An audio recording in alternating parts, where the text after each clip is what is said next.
But What in it the looks world? it looks professional, right? It's Yeah, it looks definitely a great. child sock. So It feels very Christmassy, even though that's behind us. So what someone is the very purpose of smart. the child sock? Is it that you like is that, please tell me it's a clean sock. It is, surprisingly, though that was not a requirement. I just picked the fluffiest one. Okay. Someone very smart once told me that the obstacle is the way, and I was having a lot of on the mic, Uh-huh. and so this acts like a one of the windscreens. A buffer, yes. Yep. Okay. I Well, really didn't think you'd pick up on it. oh my gosh, first thing I saw when you answered. Okay. Well, I Okay. did have Well, some other options. We could go with the yellow stripe, the snail, or the Scandinavian print, and I decided to go with this one. no, go with that. Okay. Let's go with Yeah, it. I'll leave it. Because, yeah, my eye was drawn to it immediately. At least tell me the audio's worth it.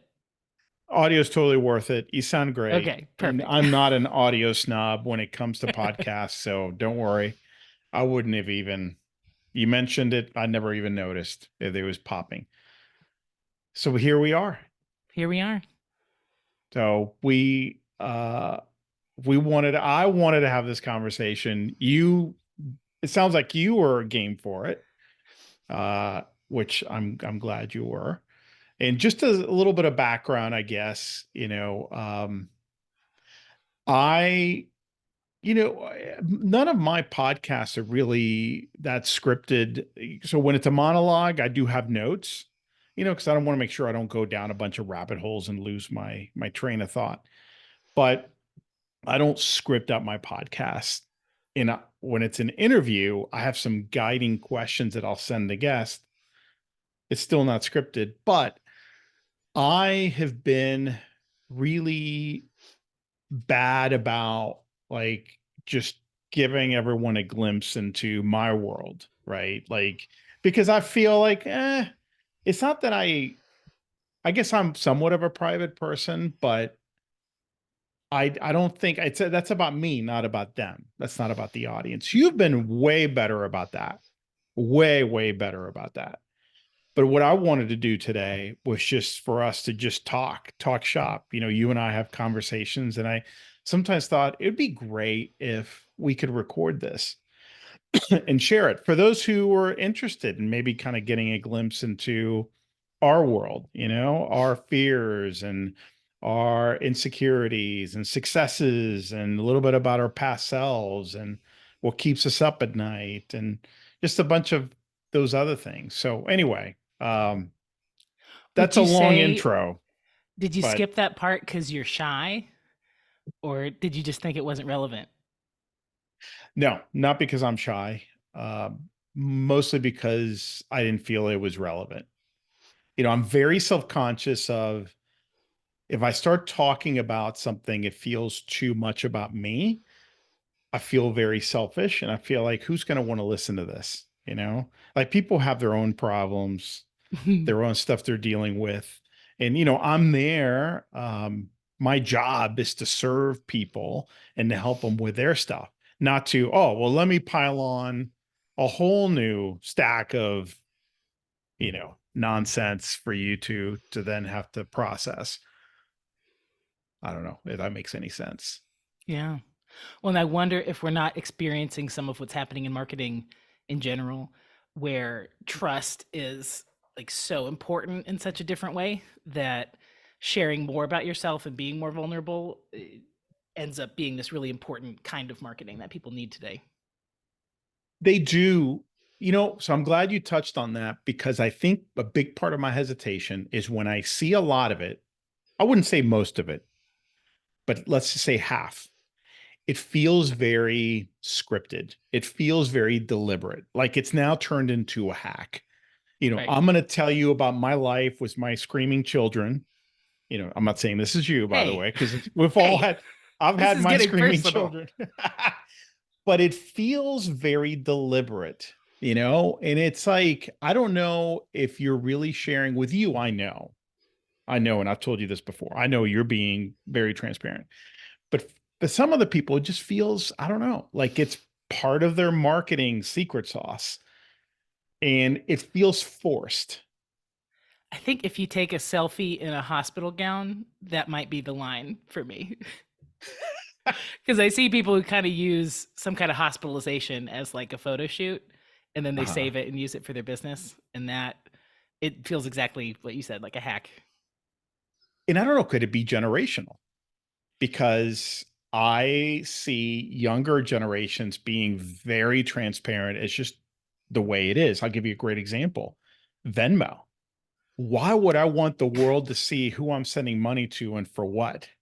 That makes Right? zero sense to me. Apparently, it's a big Gen Z thing.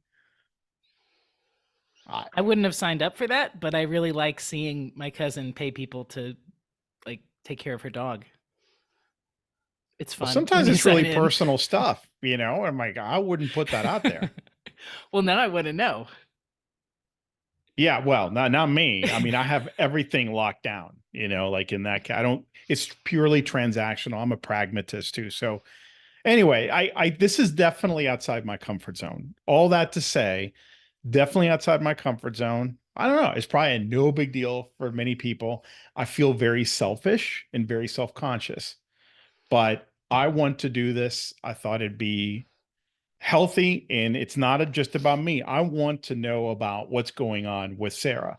And hopefully some of the things we'll talk about are things that maybe you haven't maybe put out there, or at least in this light.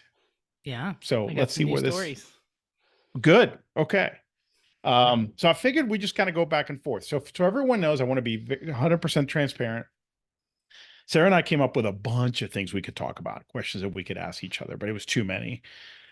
So we narrowed it down to a few, and we didn't script this. I mean, we selected them. I have a couple of little bullet points under each, so I want to make sure I don't forget, you know, kind of the main thing that I want to talk about. Other than that, you know, we're going to see where this goes, right? So this is going to be very much like the two of us at Starbucks, just talking shop, and you know, you could kind of listen in and or not. We'll see. We'll see where it goes. And off button. There you go. It's like, yeah, I'm going to skip this episode, which we would respect. So let's start here. I'm curious about your younger days, young Sarah, and specifically, what's a formative experience you had as a young person that has shaped you into who you are today? Well, she was awesome. I'll just say that. I think it should be very clear. And her number one hobby was to go out on her bike into the woods with an apple and just read for a couple hours. Which looking Okay. back, I mean that really that defines me now too, I think, because that's one of the things that I would just love to do, but that I tend to put off. And I think the reason I did that was because I grew up with three older brothers. And so I was trying to get some peace and quiet to myself and to not be I don't know if I was picked on, but you know, they did chase me around and breathe garlic in my face like for fun. That was like a sport for them. So I think when I was thinking of formative experiences, um, that's part of the reason the Enneagram really jumped out to me and has blown my mind the past couple of years is learning about Enneagram 8 and stuff, and just how much resistance and themes of survival and rejection showed up because of that relationship I had with my brothers and then my parents. Um, and so when I think of who I was or how I learned to be how I am, I think my ability to do what I want to do or not really have a lot of second thoughts about what I want to do. I think it came from having to survive in that environment. And they've all grown up. Interesting. They're really nice now, but I could definitely see those themes coming out from my childhood. I hope they listen to this episode. Nobody I know listens to anything I do. So I think That that's will, another this will be reason. the one. This will I be the know, one. but I've always been comfortable sharing stuff about family because they don't. It, like I could send them a podcast link and they wouldn't be able to like open it on their phone. You know, it's Yeah. not like Yeah. a thing. So yeah, like going into the woods with an apple and a book. I mean, it sounds very romantic, right? But Yeah. um metaphorically speaking, I mean, I get it. right? Just having to or wanting to get away from that environment. And did you do that for a while? I mean, or was this like an occasional thing, or was this Oh something you no. did Yeah, as soon as I was often? allowed to cross the street, I was like gone. I Like hear. building Yeah. forts and stuff. Very cool. And was it usually just by yourself, or did you sometimes bring a friend? Oh no, super lonely. Yeah, you wanted that space. I Yeah. get it. I get it. Yeah. Yeah. Okay. How about you? I so and by the way, one point of clarification. So Enneagram 8, like that's you. You're definitely an Enneagram 8. And for those who are familiar with the Enneagram, you'll know a little bit about that. But it's interesting that you picked that story because the one I picked, I didn't do this on purpose, but it definitely speaks to my Enneagram type, which is the Enneagram 3. I had a hard Interesting. time with this one because there were a few key pivotal moments in my youth that came to mind. But one was, I remember clear as day, middle of 10th grade. So in high school, and I'm doing social studies homework. This is at least my memory. And somewhere in the middle of reading that lesson, it hit me. I was a very average student, and the people who were around me were no better than I was. No better. Yet they were at the top of their class. They were the teacher's pets. They were, the honor societies and involved in all these groups and extracurricular activities. And right there and then, I made a decision that I was not going to play small anymore in school. Like, no, I'm done with that. I'm so much better than this, and they're no better than me. In fact, I think I'm better than many of them. And I mean, it's kind of late into the game, but from the middle of 10th grade, I was, a B to C student. And essentially, I just went into straight A's with maybe the occasional B, made National Honor Society my last semester of my senior year of high school, What? barely got in. Um, and it's been, kind of, I've been that way ever since. But that was a pivotal moment. There was nothing external. It's not that somebody picked on me that day. It's not that something happened. I just remember in the middle of that homework going, wait a minute, I'm so much better than this. Why? Why am I playing small? Yeah, I Never can look picture back. that as a wait a second moment. Yeah, What what what do you think brought your awareness to that? Or like what were you focused on before that? I was Just getting lazy. by? I was just lazy. I wasn't interested in it. Lazy and fearful. I think I was playing small. I think laziness was a way for me to stop myself from doing more and doing better. I think we're all naturally lazy. I mean, we're here to conserve energy, right, in every way. Yeah. But I think I got a little bit envious too of, my friends and colleagues who were just they were getting all these accolades and all these opportunities and being recognized for all these things. And I knew them, and I know they weren't any smarter than I was. So Oh, yeah, they I might be don't know, listening now. which is great. Careful. I hope they are. All Look at great me now, people. world. All great people. I have no resentment, but yeah, I think I was just mad. I was disappointed with myself. I was mad at myself for just being, fearful, lazy, not trying harder. Um, and I don't know, something must have happened that day. I just don't remember. I just remember it happening, and I remember exactly where I was sitting, reading this chapter, and just saying, "This is going to change." And I remember it was the middle of my sophomore year. So Mm. there you go. Yeah, I really like several things about that though, because there's that sense that anybody could just decide to change at any moment, and you really can make these important changes.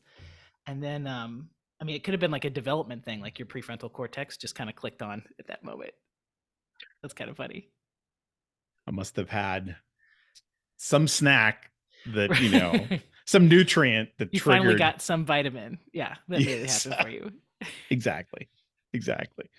Cool. I like that. And I see that in you as well. And I see, these changes in me too. It's interesting how these experiences, and that's why I picked it, and I'm sure this is why you picked yours, they carry on, right? I mean, Yeah.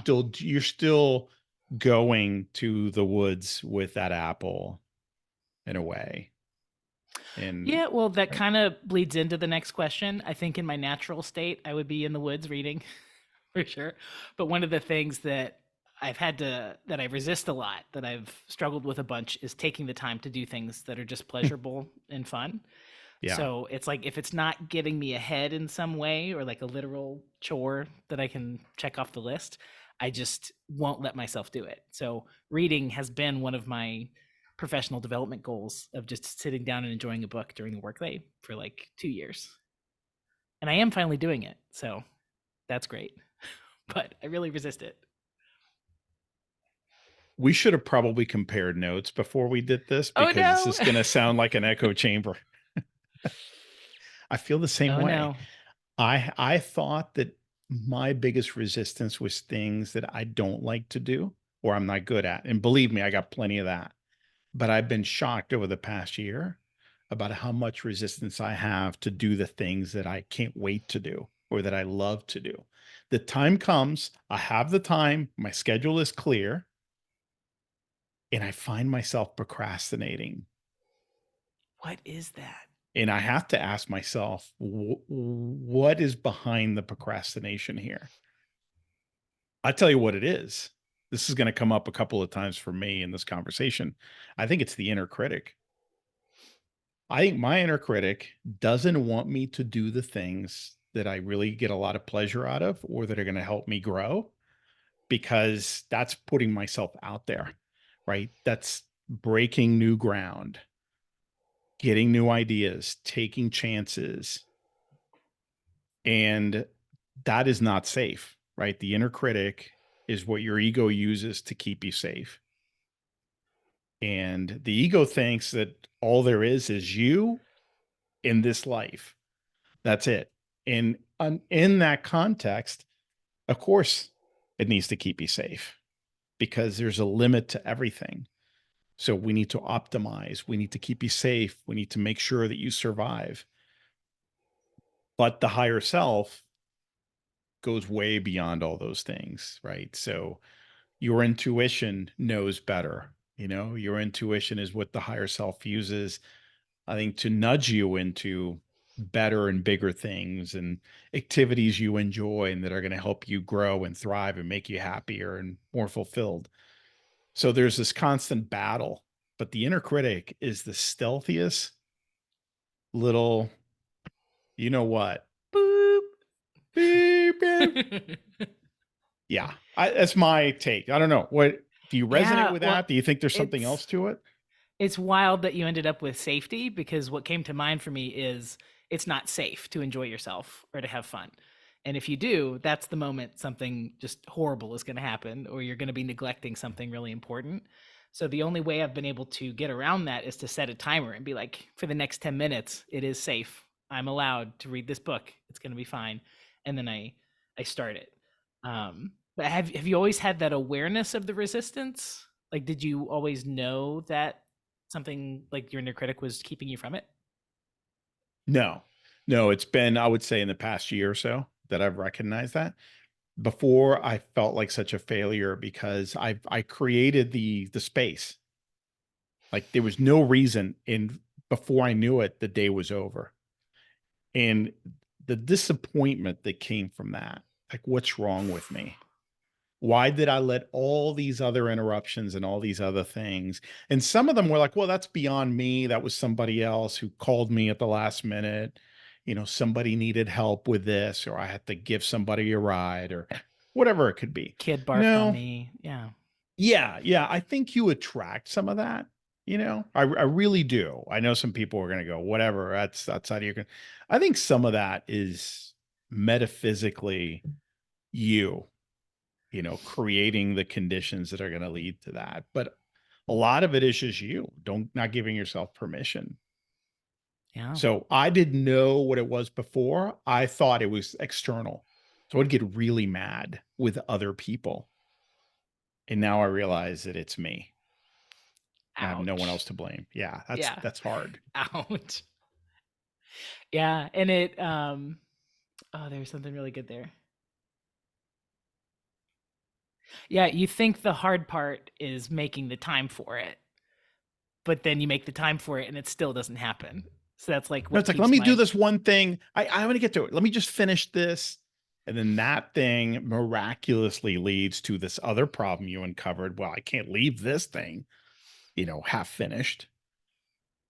And I forgot about this other thing. And while I'm thinking about it, let me go ahead and take care of it. The day's gone. yeah. Is this fun thing really the best way to spend the 15 minutes I have? And then it never seems like it is. Yeah. I And I think wonder, we have to create, I think for people like me, I have to create such strong boundaries that I have no choice. Like take myself somewhere or eliminate all these distractions. Put my phone in a different room in a drawer. I don't know. Like do things that might feel a little bit silly, sometimes extreme. I think that's what it's going to take for me. I've gotten better. Don't get me wrong. I'm not just not someone who's has no idea what to do. I know what to do. It's just a struggle. Anyway, oh, sorry I cut you off. no, spookily similar because I have to pay for it or I won't do it. So that's Oh, why in what I way? sign up for improv class, for art class, for the sauna is a monthly subscription, massage is a monthly thing. So it's like I have to know that I'm paying for it. And if I Yeah. don't do it, I'll still have to pay for it. And I still make myself late whenever I go. Like almost every time I'm rushing to get there because I'm like trying to sabotage it. It's wild. Yeah. Isn't that But paying for interesting? it has really been helpful. It's a form of accountability for sure. Um, so tell me, one of the things that came up for you and me was it's related to this, where we often fall short. I mean, it doesn't have to be about what we just talked about, but areas of your life or specific situations where you feel you fall short. Well, this comes back to the Enneagram too. I'm going to try not to talk about the Enneagram the entire time. But I'm actually outrageously self confident, so I don't feel like I fall short a lot. But I do seem to fall short. Um, it's like in my relationship with other people. So, like, I know I'm enough, but I don't always feel like other people are going to see that. So, I find myself like really frustrated by what I can do and not being able to do a lot more. Um, are we going to edit? Because I think I messed that answer up. No, we're not. We want to be full Boop! transparent, fully transparent. All right, so start Okay. all over. I know. So I I think I don't, know what you meant. I think I know, but yeah. yeah, and it's like, I guess to me, falling short means there's some standard and I didn't meet it. And I feel like I'm always striving to meet all my standards. So that's never the problem. But I guess the problem is I do fall short of my standards. Oh my gosh. So I'm learning about myself as we go. And so it's kind of like my capacity for work isn't as much as I want it to be. So that's the way I fall short. Does that make sense? All right, so say that again. My capacity. Like the way I fall short is that I can't work as much as I want to. Okay. Yeah. Interesting. Maybe I'll So, get some insight when you answer this. Maybe I didn't answer it right. well, all right. So tell me, if you did have more time and more resources, like My how life would much be more would you perfect. need? Yeah, but it's do the goalposts keep moving? Like where do they I stop? don't think so. If I could just not need to sleep, I think I'd be fine. Okay. Or rest. We're No going to come sleep, no back to that rest. until you can be honest. Oh no. Well, okay. Yeah, but there's where does it end? Because it's like the horizon, right? Like you will never quite reach the horizon. So if I can only get there, way out there in the horizon. But if I could control everything and freeze it at the moment that it's perfect, that's where I fall short. I can't freeze and control everything. Got it. Yeah, which is very much of an Enneagram 8 thing. Yeah. It does, it comes full circle. Yeah. Wow. Interesting. So it's almost like the weakness I think I have is not being able to control everything. Which is both your strength and your weakness. Right. Okay. You're in control, but then there's another side of that coin. And then I for think this me, just it's got kind of deep. my Enneagram 3 thing, which is, and by the way, I mean, when I came up with this, I didn't say, okay, what would an Enneagram 3 do? Because that's the wrong, by the way, with any personality type, I'm a big believer. Don't use these things as a crutch, right? Don't say, well, that's just the way I am. That's the way I'm wired. No, no, no, no. Be honest with yourself and then use these tools as diagnostic tools to help you unpack what's going on. That's the healthy way of doing it. But when I approached it, two things came up. It's interesting. You said relationships. For me, I do always feel that I fall short there. I feel like I never invest enough in all my relationships, but I'm fooling myself. I mean, could I do better? Of course, we all could, but I have this feeling of guilt all the time, several times a week, that I'm not investing in some of my key relationships. So that's one. And then the other one, totally personal, is eating. I I'm the cook at my house. I love food. I love to eat. I love great food, but I can't eat at all, but I do. um yeah, that's a challenge for me for two reasons. Again, I love great food and I love to cook an amazing meal. The second is I treat eating very too often as a reward. Like to make a Mm, great meal, especially on a weekend when I have more time, it becomes a reward.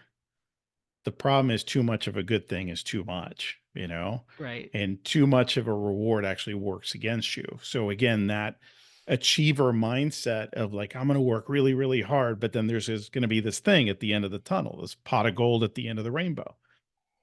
And that gets me into trouble. I'm pretty good about exercise, diet, unless I really put guardrails and controls there.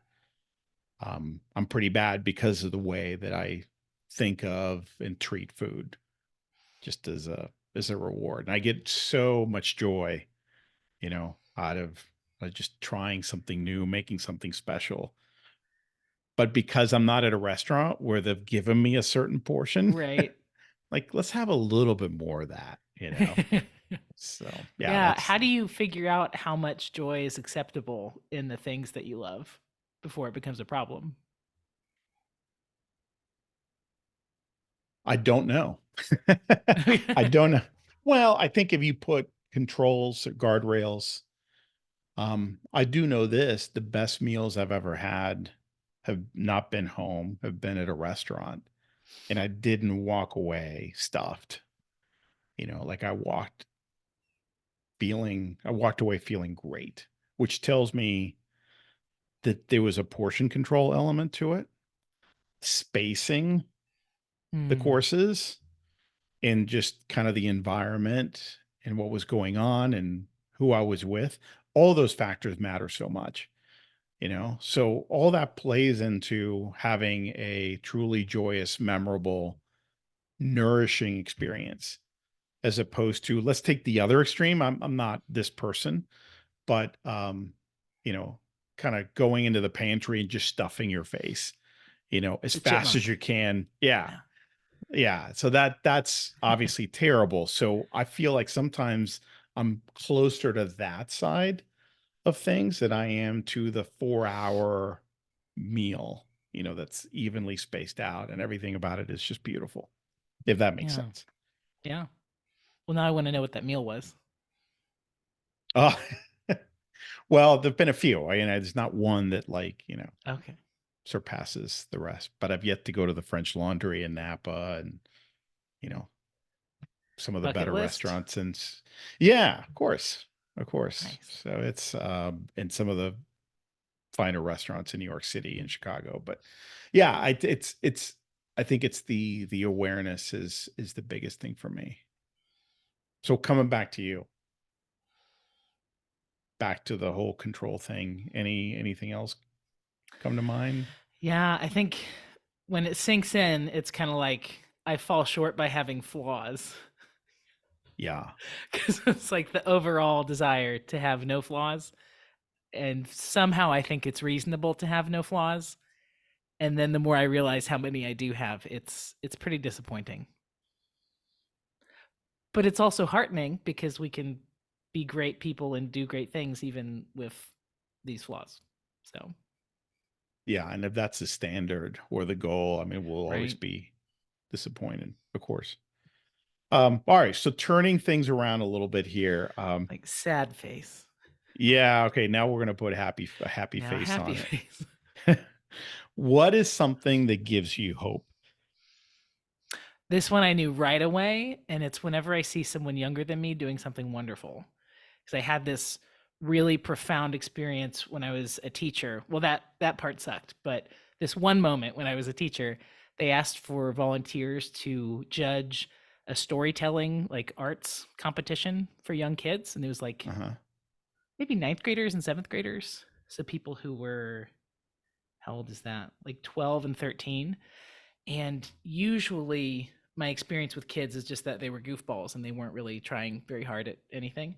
But I walked in and these kids were just like poised and in it and doing the dramatic monologues and memorizing stuff. And they really blew me away telling these classic stories. And that just gave me a lot of hope that the next generation is going to do stuff at all, but then do it really well and maybe even better than I could. Interesting.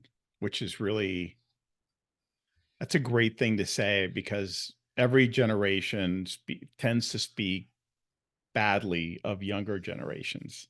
Right. Like they don't get it, they're lazy, they're on the wrong path. I'm not going to make that mistake. Yeah. That's actually how I won. I guess it's kind of Machiavellian, but I won the French club president spot in high school because I really sucked up to all the upcoming classes. So Uh-huh. it's like I just got in really good with all the young ones and made them like me, and then they all voted me in. So I guess I've taken that attitude. Like why you'd cut people off or dismiss what they have to say just because they haven't had the same experiences as you. I think that's just a huge mistake. I agree. Agreed. I still disagree with the whole Vimeo thing. Not Vimeo, Venmo. Then okay, I That would really sound like an was old like, what guy. do you got You know that again? Vimeo thing. You know The that V the one with the internets. movies. Yeah, Yes, that's right. Um, nice. yeah. How about you? What gives you hope? I had a hard time coming up with one thing. So I'm gonna just kind of explain it like this. To me, first of all, you need to understand I'm an optimist. You know this about me already, right? I can't help it. Now, I do get mad. I do get discouraged. Sometimes I feel like it's hope things are hopeless, especially out there in the world. But I always come back to my thermostat is always set to optimism. So that temperature always comes back. I Nice. think human ingenuity and human resilience. So I'm talking more macro here. Um, I just feel like people always find a way. There will always be people out there who will find solutions, who will get us out of a mess, who will do the right thing, and we will come out the other end better off, as a result. Which I know is controversial because right now you could look at the world and many people go, I don't see how you can say that right now with everything that's going on. I really believe Mm. that when people were given freedom and latitude and encouraged to do their thing, we can solve any problem. We can solve any problem out there, period. So yeah, we always find a way. Well, now it's just like a really deep Jurassic Park reference, but I agree. Life finds a way, right? The little. That's right. That's right. Okay, now I'm the old one. Okay. That's right. But yeah, I mean, even just looking around on the internet, like let's say LinkedIn, which is full of nonsense, just every collaboration is a miracle. And it's all stuff that doesn't really have to exist. Even this podcast, like you decided to create something and did it for a long time. Like that in itself is a miracle just to create something new. So I'm Yeah, inclined to agree. we take for granted all the tools that we have today. I mean, if you talk about a podcast, the fact that you can, I'll have an average of about 4,000 downloads per episode for my Whew. podcast, which, I mean, it sounds really low to me because depends on how you compare yourself, which is a flaw of mine. But when you think about it, whether it's 500, 5,000, 50, it doesn't matter. That means that every time you put something out there, you have that number of people going into a theater and listening to you or watching you speak. They couldn't And I even fit think in a theater for you. That's like a stadium, an arena. an arena. All right. Pat Flynn said this years ago in one of his podcasts, and that totally reframed it for me. So I'm not telling you this because, it's not about the number. It's the fact that if you put it in that context, that's pretty amazing. 25 years ago, what would it have taken to get 50 people into a meeting room, 500 people, let alone Seriously. 5,000, 50,000. So that's huge. And the fact that you can do this today with just a mic and a little bit of software and a platform that costs $20 a month to syndicate your message, that's pretty cool. You're blowing my mind because that would have been impossible to get that many people in the room, and they would have all had to be in the same physical space at the same time and available. Um, that feels almost impossible. Yeah. So I think we always find a way. Life finds a way. Yeah. So let's talk a little bit about frameworks to make decisions, specifically big decisions. This is something that came up. I know you got stuff that you use, so I'm curious to hear when you got something, a big decision in front of you, what do you do? How do you make it? What tools do you use? Well, I think this is where you're really going to shine because I don't have a lot that I do. Mainly, I send people to your PCRQ matrix. And I realized while I was reflecting on it, I think it's because I tend to make decisions with so much instinct that it's not about how I make the decision. It's more about giving myself enough time to make the decision. So it's like once I sit down and really think or write out whatever the scenario is, and then I have to give myself maybe 3 days to a week. And it's almost like the sand in a what's the time thing that you flip upside down? That Oh, Princess Jasmine was stuck in. Hourglass. It's like sand in hourglass. the hourglass. And you've got to give it enough time for whichever side to get enough sand so that I just feel like I know what the next decision is. And I wouldn't have said I made really instinctual decisions until I sat down to think about it like this. And that's Oh really my what I do. gosh. I If pretty you much always said, know. yeah, but if you had said you don't, I would have corrected you because after working with you, you make decisions before I Right? can even respond. It's like, hey, what do I you think know. of this? And it's like, by the time I get back to you, you've already made the decision. It's done. Yeah. Yeah. Is done. So I think part I think of it's I good. think but the value I get from working with you though is whenever I can't quite make it or it feels kind of even, the counsel I can get or the journaling prompts or how you walk me through one of the frameworks you're about to share, that ends up being like a really important tiebreaker when I can't hear my instincts. Yeah, I'm glad you said that because these frameworks and tools are not about doing it for you. They're about you got to do the heavy lifting, and then these things can tip it either way at the end or be a gut check. Be kind of one last tool to make sure it's an objective measure. I got several of these, so I'm not going to bore the audience with them. I do want to mention two of them. You mentioned PCRQ. So that is take a sheet of paper, divide it into four quadrants. And the first two are what almost everybody does. First quadrant is pros, second quadrant is cons, right? And that's where most people stop. I've added two others. And quadrant three is risks, and quadrant four is questions. So they're not cons. Very important distinction. Cons are definite negatives. Risks are, well, these things could happen and those things could be bad, but we don't know yet. I mean, it's not guaranteed. It is a risk. It hasn't happened. So you need to list those. And then questions are things that you don't have the answer to yet. So this comes up, like one of the ways this comes up is, hey, I'm thinking about taking on this massive client, but if I take this massive client, that's going to be like 80% of my business. And I'm concerned, about the implications. Perfect for the PCRQ. And then questions, that last quadrant, are things that you need to find out more about. You don't know. The answer to it might then be a pro, a con, or it could be a risk. So you want to kind of check off your questions. That's the work, so that you can now populate the answers in one of those quadrants. And then the last step is, well, put it aside for a day and then look at the quadrants and ask yourself, which one seems to weigh more here? Which one seems to either weigh more or really kind of have the most red flags or positive green flags? And then it's just kind of a gut check at that point, or compare it to how you were feeling about it before and see if it's aligned or there's misalignment. So that's one. You've used it before, right? I think you've Yeah, tried this. for sure. Well, and I have a question for you kind of based on that. I tend to work with people who, for whatever reason, aren't really sensitive to what their gut is saying or their instinct, and they've learned to push down any of that, and really only evaluate things on the surface and look at the pros and cons.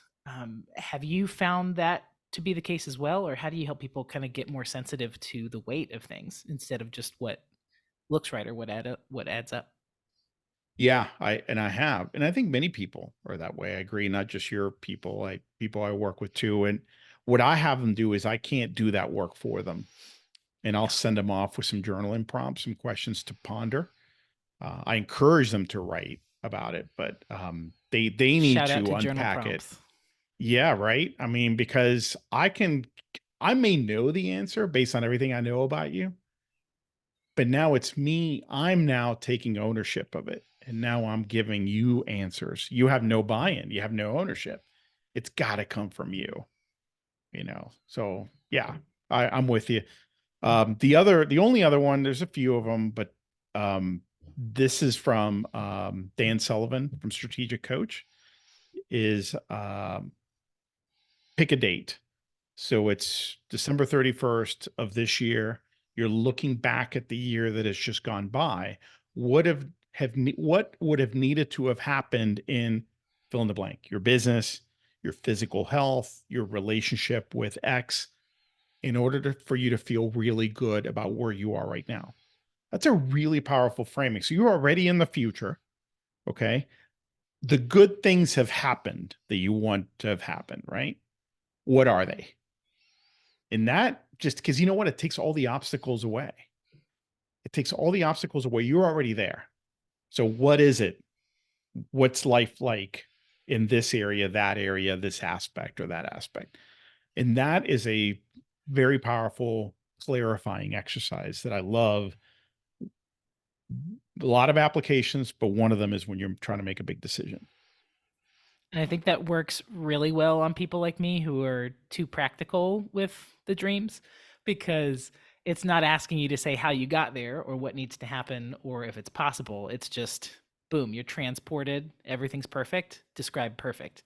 And then you're actually dreaming, Yes, I love it. And then you can work backwards and then you can figure out the right? how. Yeah, I'm with you. I'm with you. Cool. What should we talk about next? I'm curious, because you're just sitting on like a mountain of having helped thousands of people do this. I'm really curious, like the secrets you can offer people about freelancing and like what they learn when they coach with you and stuff.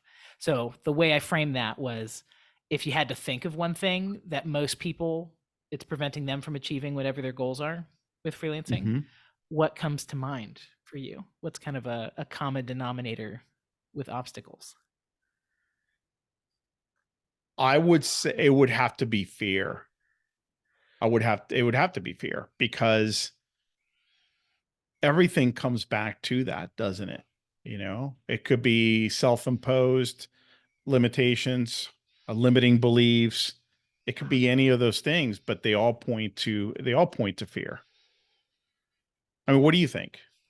Well, I looked over, I have my wheel of emotions on the wall for improv, and fear is one of them. And it branches off into scared, anxious, insecure, weak, rejected, threatened, nervous, insignificant, worthless, like all of these root emotions. And I see that for sure. I was going to go with perfectionism, but I think that's just another word for fear. So, kind of in complete agreement again, because it seems like most people, whether it's pitching or having the sales conversation or even doing the work and turning the work in, there's this sense that it needs to be perfect or else they'll be rejected and face all those negative consequences. When in reality, there is no perfect white paper. And so no matter what you turn in, it never will be perfect. And if you can't face that, or if you struggle with that every single time you turn something in, it's going to be very uncomfortable to do this kind of work for a living. It absolutely is. You got to get past that somehow. By the way, I don't know if you can hear my dog going crazy downstairs.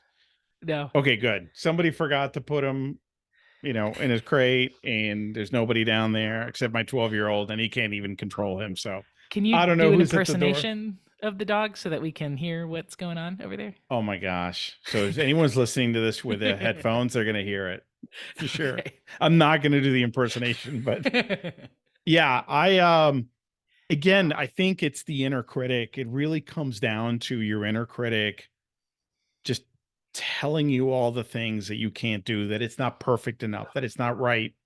And this is why. So I tend to work with a lot of perfectionists and a lot of overthinkers. And it all comes down to fear. Yeah. Yeah, it is. And listen, it's okay. I'm talking about this like I don't face this. I'm talking about this because I face it, so I know what I'm talking about. It's been fear getting in the way. It's playing small. It's, oh, well, I'm not capable. I'm not qualified. I don't have the experience. I've never done this before. They're beyond me and my capabilities. Who do I think I am to quote that much? They're above me, so they're a prospect or a client, and I'm subservient, Ooh, yeah. you know, as opposed to being peers, right? Equal exchange of value. I think many of us forget this is not charity. They are paying you for something that's going to be valuable to them, or right, that they're going to use to now create value.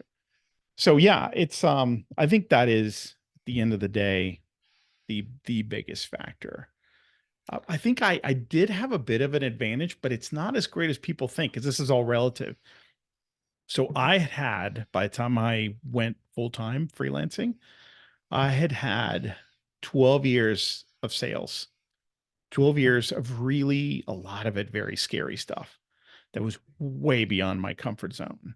So I was able to stretch those comfort zone boundaries, maybe beyond the average person, but it was still super scary to me. It's super scary to me. And I did some really scary stuff out there in sales in really tough situations, which I won't get into, but it was really Oh tough. no, because now I So need an example. uh, How it just, scary. well, I mean, from cold calling, call 80 people a day and getting Oof. hung up on and, talked down to and yelled at and that's all day, to having to go out in the middle of nowhere to like cold call on contractors at job sites, you know, um, Oof. wearing a tie, because we were supposed to wear ties. And then I have my, first I had dress shoes and I realized, okay, they're going to got ruined in the mud. So then having to put boots on and going out, walking to somebody who not only did they say no, but they completely ignored you while you're talking to them and they just kept walking. I mean, Oof. that's really hard, That's like you know? cold, clear rejection. That's as Very. cold as it gets. Yeah. Yeah. So it's still, I'm just saying, even with that, I still found it very difficult.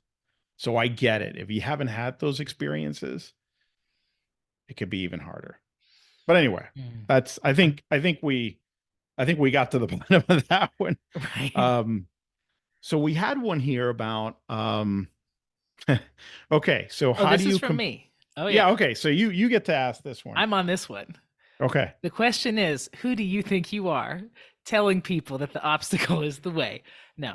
I have come around to this, obviously, it's true, but I'm really interested in how you compassionately apply this idea that the obstacle is the way and that bad things can ultimately be good things to people that you're working with. And I think I'm coming at it from the experience of like a really rough time with parenting, some wild chronic health stuff that in my wildest imagination couldn't have anticipated.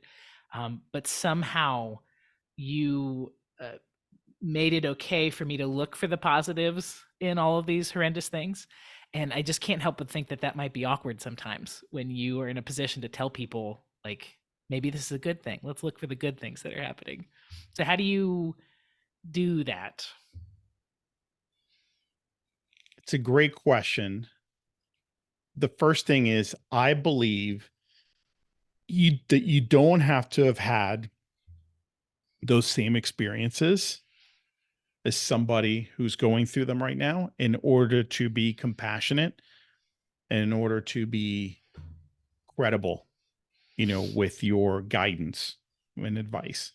That's the Right. first thing. Because if I have to have experienced every single thing, that's going to limit the universe of people I can work with to a very small group.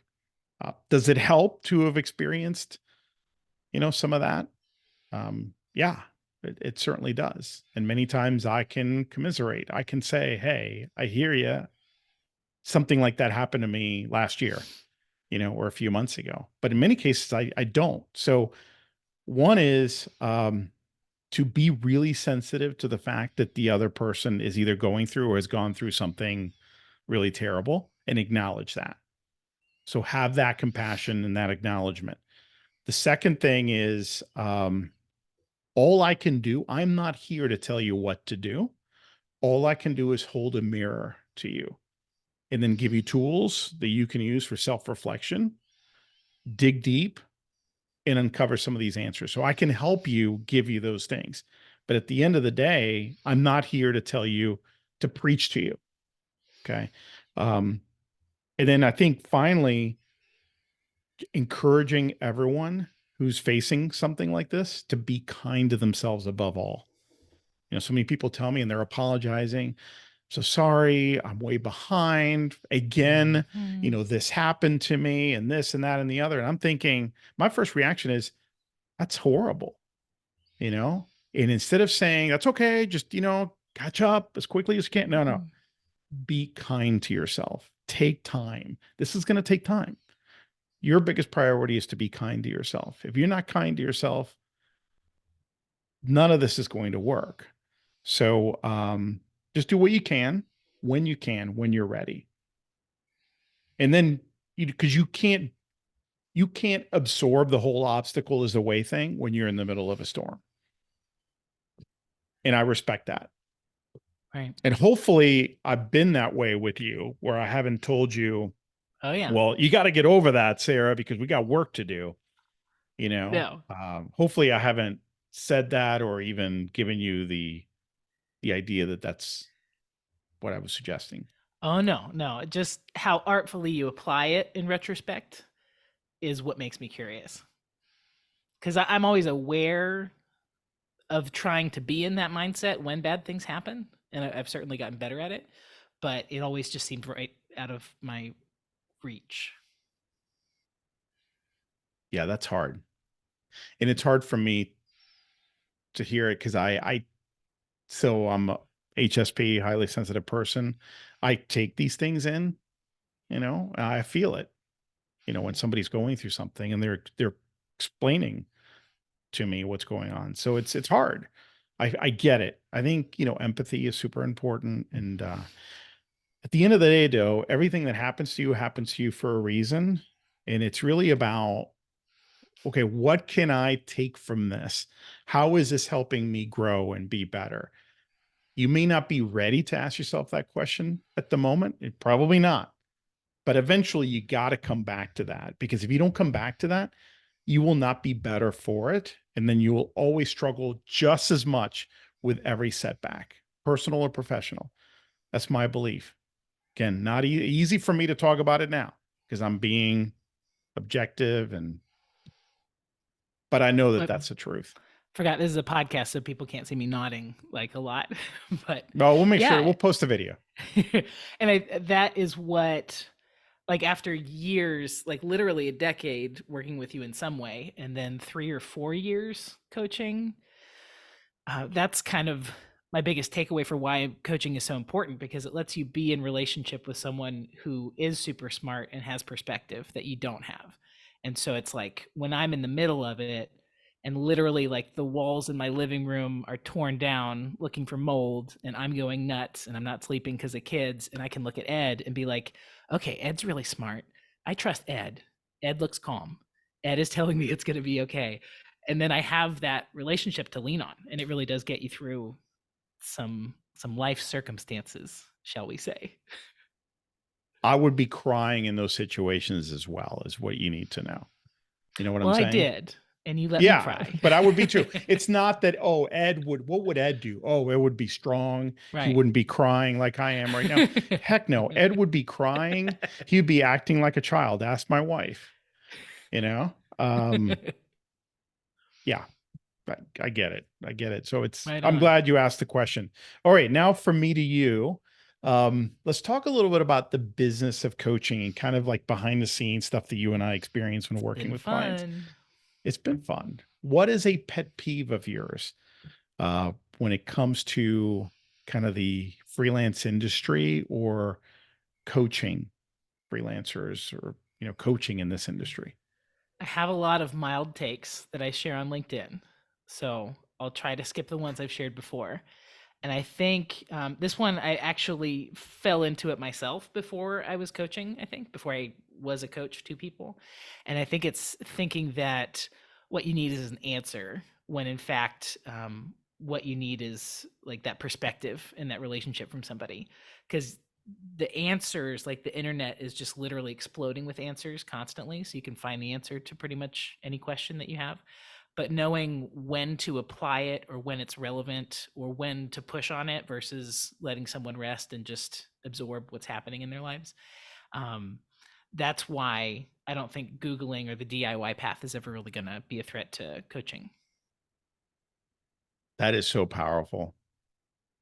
Boom. That's huge. Yeah, I was thinking like Boom. exactly that.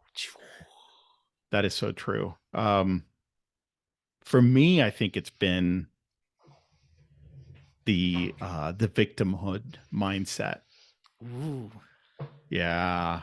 Like these things happen to me, the world is unfair. The business is changing, going in this direction, and that is unfair. And I'm angry about it. And I'm not judging the reaction themselves. We all have reactions. Okay.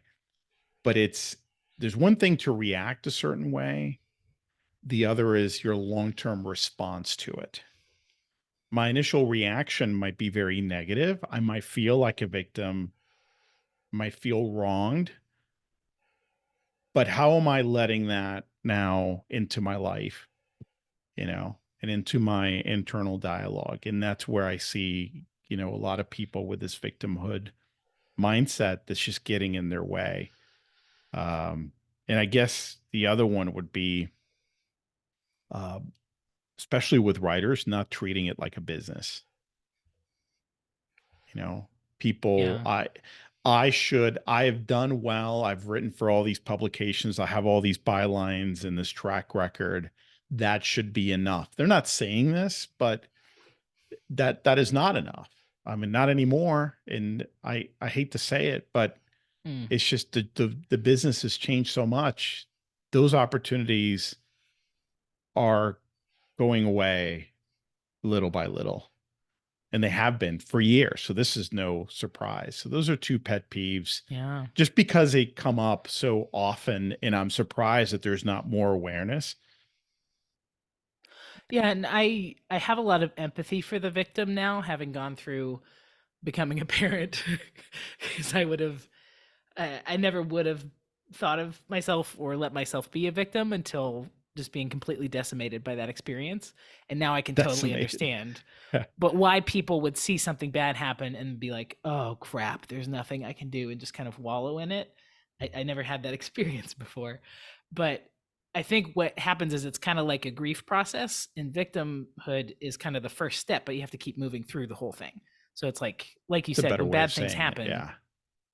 we all feel the, oh no, I'm gonna lie down and die. But then like you gotta get up because no one else can get up for you. And I think that's what people might miss. Because I see stuff on LinkedIn all the time that makes me jealous or mad or frustrated, and I like close it and I leave the room and I stomp around, but I never stay there, and I always move back through like all the other productive feelings that you can have about that stuff. I just feel like with a lot of these things that are happening, these are major shifts. They're not fads. So maybe Mm. that's where that's coming from, is I'm seeing it from a different standpoint. It's like you cannot stop some of the things that are coming. You cannot stop Don't AI and say how that's AI. going to, No. yeah, sorry. I got to say it. Every podcast should include that term. You can't change the fact that journalism is changing so dramatically, Mm. and it's being commoditized, and the quality level is going down the toilet, and the corporate interests, are just taking over and Mm. making stuff just utter junk. It's unreadable. I always, however, again, being the optimist, I think for every destruction, there is creation on the other side. And I am really encouraged by what I'm seeing in terms of, again, ingenuity. Humanity finds a way, business finds a way to make something new, to create new opportunities. I've just chosen to look at things that way. Mm. So I'm not saying, oh, you got to look at it that way. I'm just giving you a different perspective, not you, but anyone listening because I think a lot of people right now might be really mad at me. It's like, you don't understand. It's like, I, I'm not Uh. saying I do. Okay. I haven't been a journalist who's been laid off. I haven't been there, and I got kids. And I can't imagine. However, you can fight against it, or you can play jujitsu and figure out, how am I going to use this to my advantage? How am I going to leverage it? How am I going to reinvent myself? Boom. Yeah, what I'm thinking is that just because those things you said are true, that everything's getting ruined and destroyed and changing and everything, that doesn't mean that's where the story ends unless you let it. So if you decide that, everything's crap and it's going to stay that way and that's where you want to stay, that's fine. But we can also learn jujitsu and move on and make that to our advantage. I love that. Absolutely. Absolutely. Um, okay. So let's talk a little bit about um, what you wish more people understood about what it's like to be a coach. Well, you already took my answer before, so we Ah, probably should have compared notes, but it absolutely kills me when people come to a call or even want to reschedule a call because they're feeling guilty and they haven't done anything or made any progress. That just kills me. So I want everyone to know that, at least with me, I feel like with all coaches, when you're getting together, it's really not about going down the checklist of what you have and haven't done and grading you on that and deciding in my mind if you're a failure or a winner or like whatever is happening in your head. It's really just about being in relationship with you and figuring out if we haven't made progress, could there be any blocks that are happening that we can address versus like actual life mayhem that happens to everyone. um yeah, that's what I'm hung up on. that's really powerful, because life does happen. And if we don't acknowledge that, and we think that it's all about checking these boxes, then you're going to be very disappointed very quickly. Mm, So it's even healthy when things come up, when you get sidetracked, when you face obstacles, because that's the stuff we need as coaches, right? To now right. coach you through. Or it's like learning a martial art and never having an opponent. Like you would learn those Yes, forms, like great, they'd be perfect, but you wouldn't actually build any muscle, like resisting or challenging anything. So yeah, it's the stuff of coaching is the stuff that makes it hard to stay on track with your business. Yeah. So you want things to be like off plan and off schedule and a bit messy, not Right. completely a disaster, but we want to Well, make sure that that you're on I'm track curious, to a certain degree. do you have any life happening moments that have been funny for you? I can think In of what like way? 20 right off the bat. So I was once coaching live with someone, and we had to keep my cat in the office because there was construction or something going on, Uh-huh. and the cat like went right over here into the litter box Oh, I and remember pooped this. on the call as we're making eye Did you contact. take a And we both screenshot of that? stop. Yeah, we both stop and turn, and you see that tail sticking in the air, and the poop comes out. It's just stuff like that just happens constantly, and you have to be able to keep rolling with things. Well, since we're talking about poop, um, yes, the one that always sticks out, no pun intended, Oh is no. so I had the stomach bug was going around in my house. I was the only safe one, and I'm in the middle of a coaching call, and you know how those things hit you like that. Oh I no. mean, it like I don't know, you're fine, and suddenly 1 second later, I mean, everything's got to come out of your body, out of every orifice.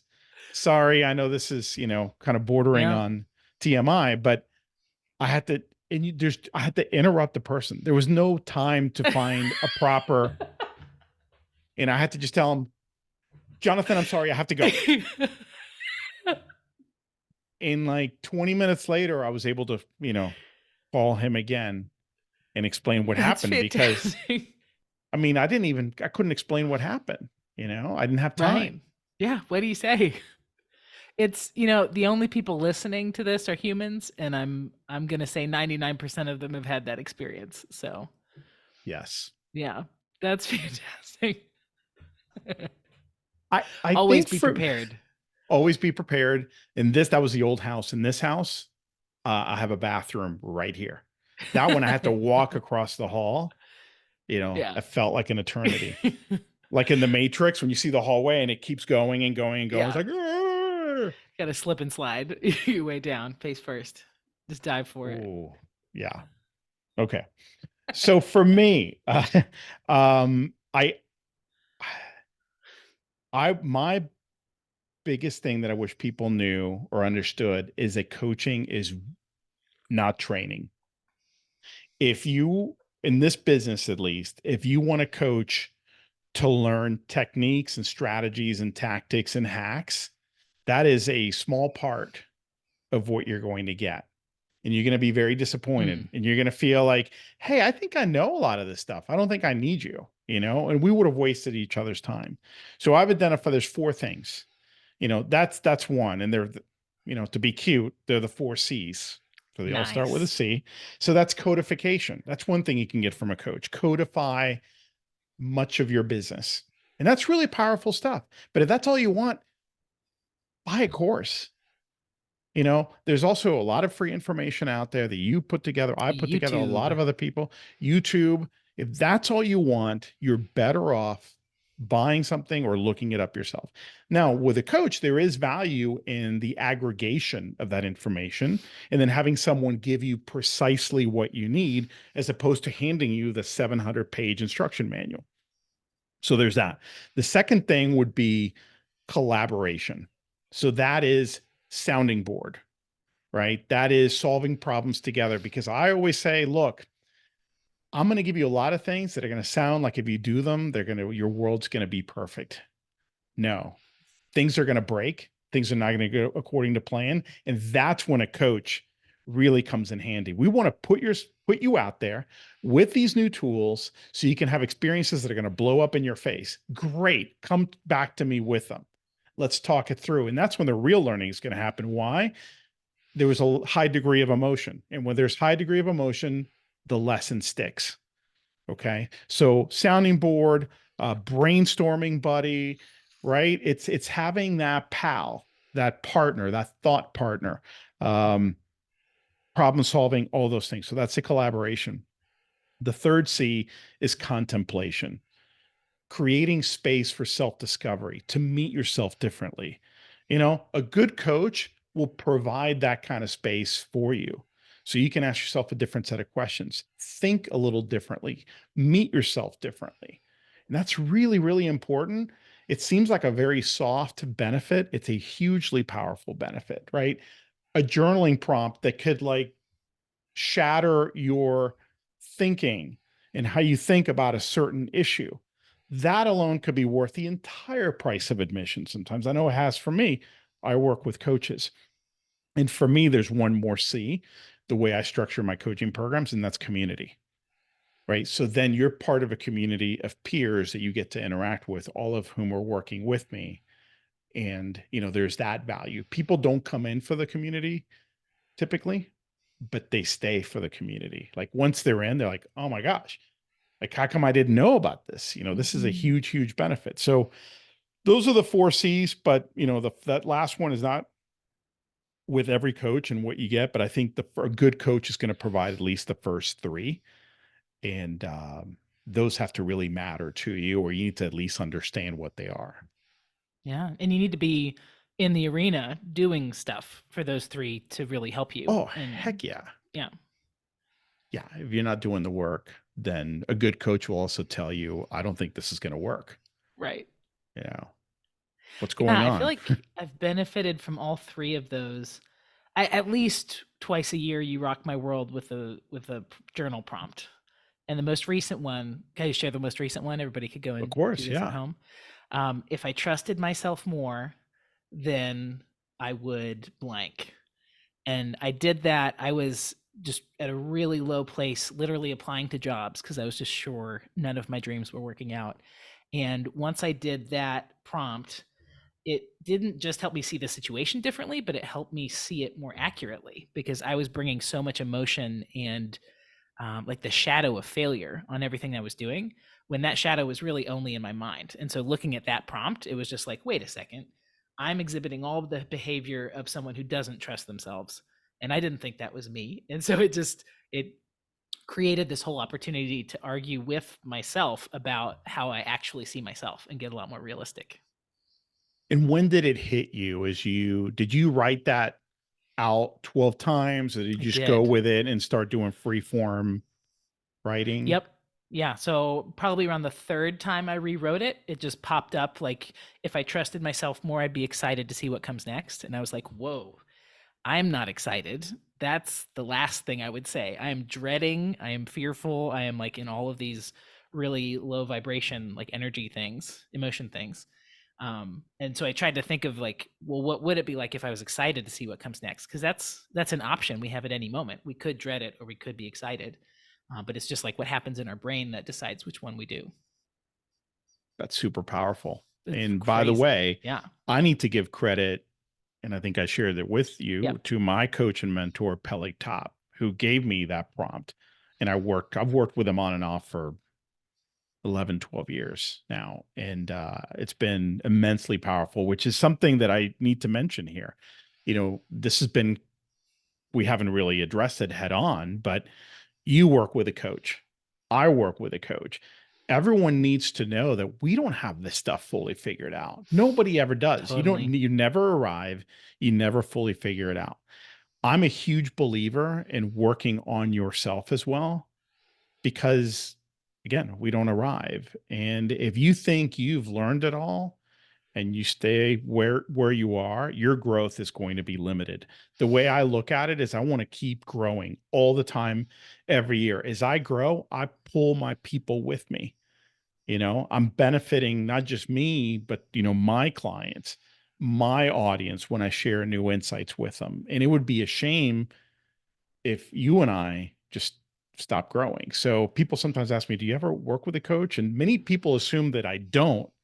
It's like, oh, absolutely. Yeah. Not every time, not every month or every year, but yeah, on and off, I have for a long, long time. And it's been, I mean, I wouldn't be where I am, and so kudos to Peleg. He has been an amazing coach and mentor for me for many years. Yeah, I kind of see it like but the baton that you pass off when you're doing the race. There's a name for it. Um, The and it's relay. like, yeah, the journal prompts. It's just like a relay baton you pass to each Yeah, person, and then they do their sprint, and then they pass it on, and then somebody else does their sprint. Yeah, because it all has to happen at that individual person level, um, which is again why coaching just makes the most sense to me. I'm with you. I'm with you. All right. So as we wrap up, we wanted to do some rapid fire Bum, bum, fun bum, bum. questions. So Oh yeah, why don't you lead time to us? embarrass yourself. What song or songs are on your regular playlist that you're embarrassed to admit to? All right, so you're not going Britney to be Spears. embarrassed. Britney You're Spears. you're going to be happy, but I'm embarrassed It's to Taylor admit this. Swift. Taylor Swift, two Yes. songs, Delicate Yes. and a Yes. remix of Lavender Haze. It's a just a dance remix of Lavender Haze. They're both fantastic, I'm so proud of you right now. but that's it. That no other Okay. Taylor I'll work Swift. on a playlist for everybody else. Okay, what about Excellent. you? I do think I'm beyond being embarrassed at this point musically because I used to be just a prude about music. But I will say you might catch me with there's someone named Desmond Dennis and he does R&B nursery rhymes. So it's like it's the most chill ABCs you might have ever heard in your life, or like Jack Be Nimble, Jack Be Quick, but it's R&B and it's so good. Like the harmonies are so good. So just look up Desmond Dennis and you'll have a sultry ABC song stuck in your head. All right, Listen to I'm it gonna for have to look fun. that up. It's amazing. Okay. So what's a big lie? No, okay, here's one. I'm gonna pick a different one. If you could wake up and be world class in an instrument, which would you pick? Right away I thought voice because Ooh. that seems like the most brave thing a human being could do.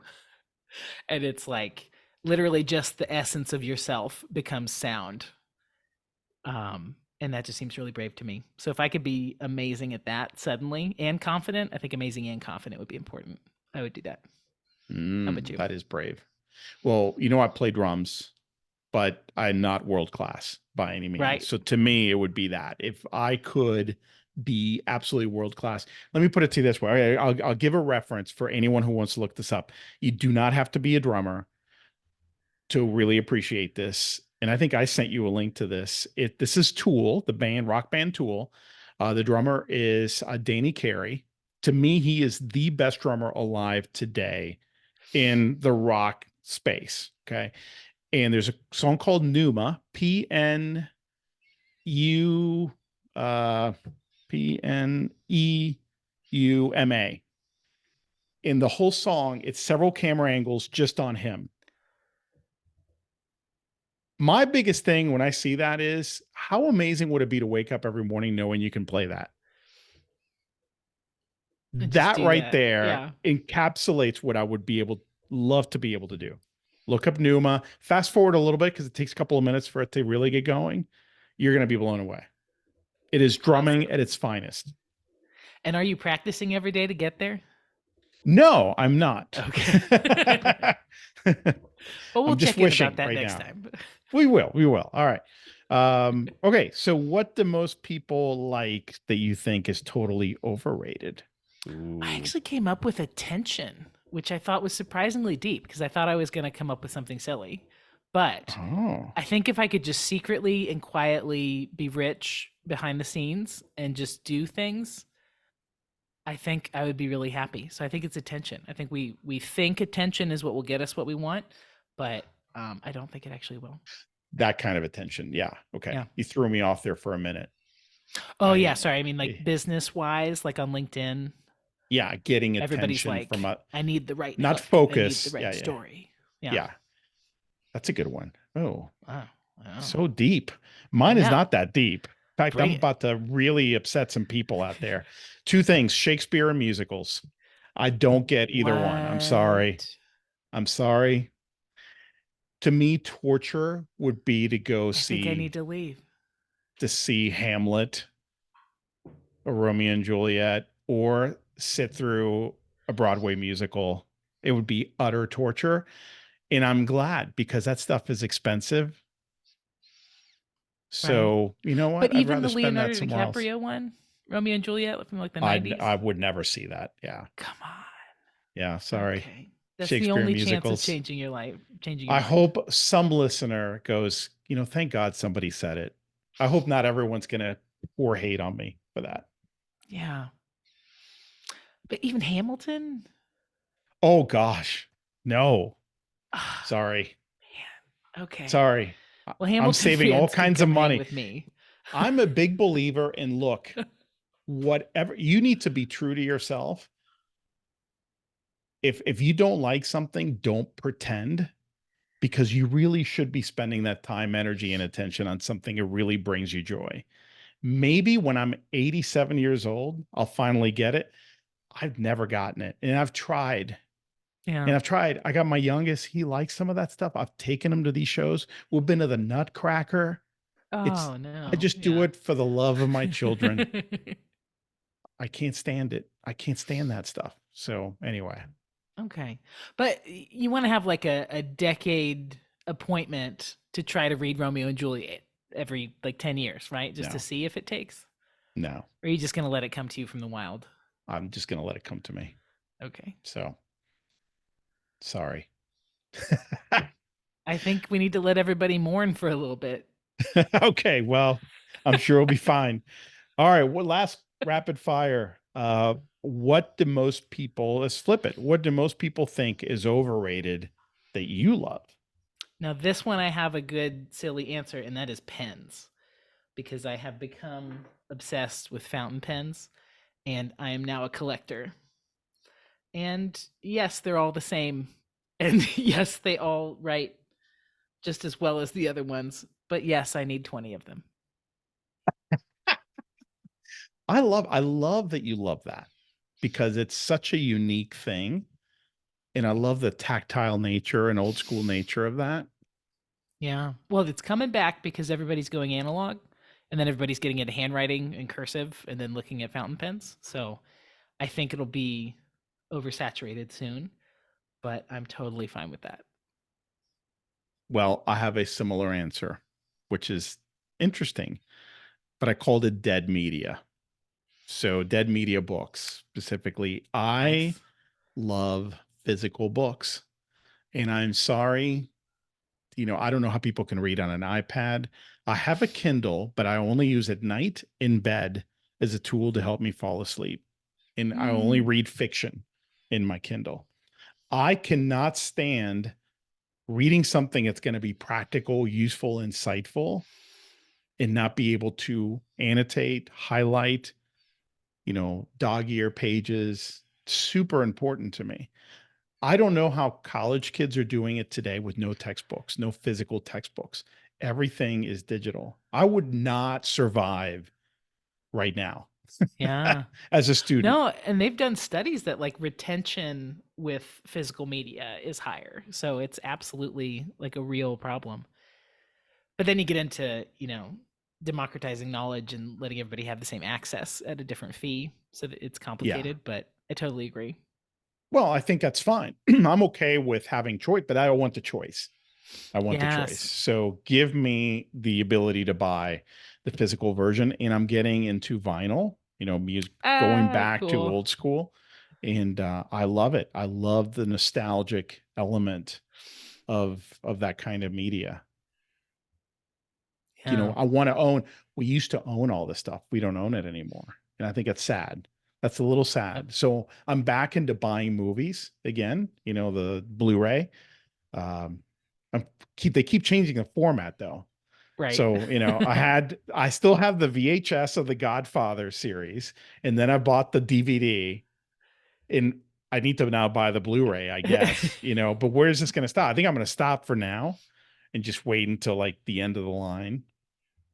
Yeah. Or go all in on VHS. Yeah, let's come back full circle. Yeah. Yeah. I love it. I love it. Well, any parting thoughts before we leave? I mean, that's all I had here, and I didn't really prepare anything to close, but I want to make sure there's anything you wanted to say before we close.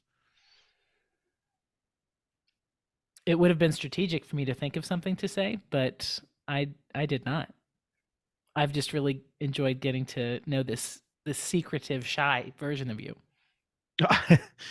Well, I guess if I were to say something that came to mind, I didn't prepare anything, but I have as many challenges as, you have and as other people have. They're just different types of challenges.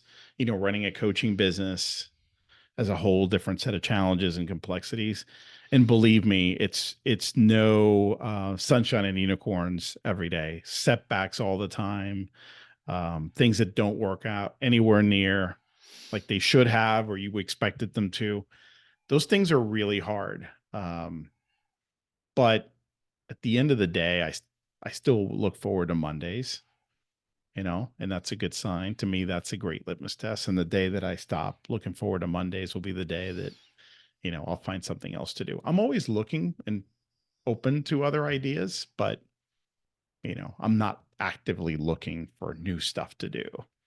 Hmm. Yeah. I guess that's a And good, then a unicorn trots by behind you. right. Right.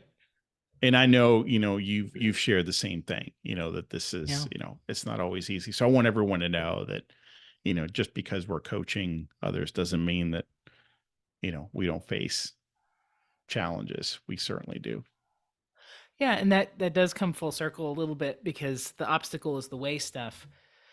I think the time I started making the most progress was right after I started coaching, and I would talk with people who were going through maybe just some really trying, devastating personal stuff.